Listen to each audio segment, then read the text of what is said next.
Hello friends, so I checked many tools to design my office space and house. The problem with most of the tools are they are changing the original layout of my walls, window and door. So I tried so many tools and found these tools with satisfactory result.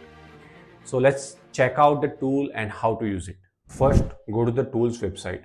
The link you can find in the description. Once you are on the website, click on login button on the top right side and sign up using your Google account. This is the home page. As you can see, the tool offers features like restyle, furnish, sunshine, floor wall, declutter, sharpen, enhance, and animate. You can choose whichever you want. We'll be using the furnish feature, so let's click on it. Once you click on furnish, it will ask how you want to furnish your empty room. You will see two options, automatic and manual.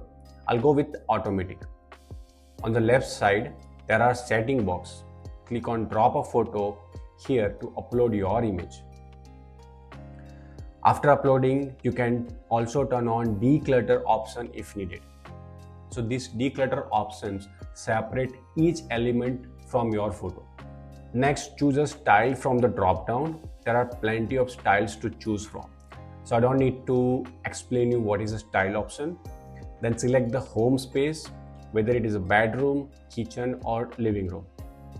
After setting everything up, click automatic generate. And in just a few minutes, your redesigned home will be ready. And here you can see the before and after result.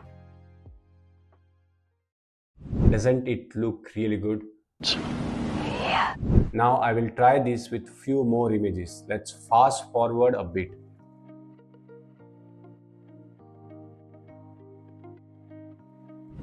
And here we go. I redesigned the living room, kitchen and bedroom, and you can see all the results here. So as I told you earlier, this is one of the best tool I could find for interior design. I know this is not a free tool, it costs you something, but the cost is not more than hiring the interior designer or agency. So check out their premium plans if you want to buy it. And if you like my video, make sure you hit that like button and subscribe my channel. See you in the next one.